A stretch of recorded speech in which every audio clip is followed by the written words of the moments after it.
How much does it cost for an epoxy floor? If you had Christina in here, who answers our phones, and everybody loves, her probably number one question is going to be, how much are your epoxy floors? How much are your kitchen cabinets?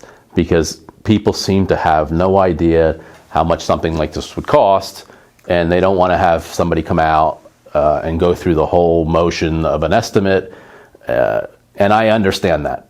However, with epoxy floors, we need to see the floor. Any professional company is going to want to see that floor. It's not so cookie cutter that you say, I have a 2-car garage and how much is my floor? There's a lot of different things that go into it. We like to do a professional moisture test, telling us how much moisture is in the concrete. That doesn't mean that you've seen water in the concrete.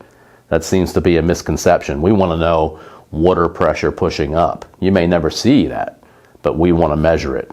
We want to do a density test. It's a scratch test, tells us how hard your concrete is. That could dramatically affect how the project comes out and what type of primer that we need.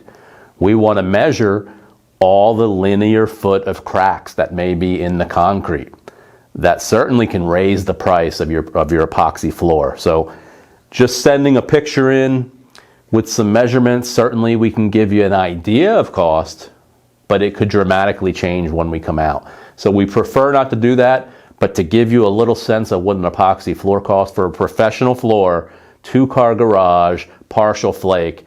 With us, with most professional companies, you're starting about $2,500 and moving up from there. $2,500 to $5,000, depending on the system that you're getting, whether it's full flake, partial flake, a metallic finish, which is a higher end, a quartz floor. You can go up and up and up, and it depends on many different factors. How much square footage do you have? How much patching is needed? Remember, patching can be expensive. We use really good patching materials, as any other professional epoxy company is going to use. Do you need a primer?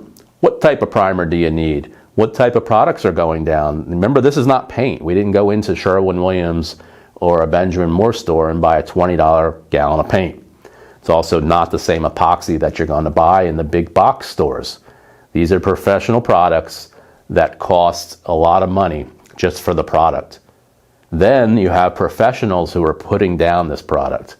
They've been doing this a long time.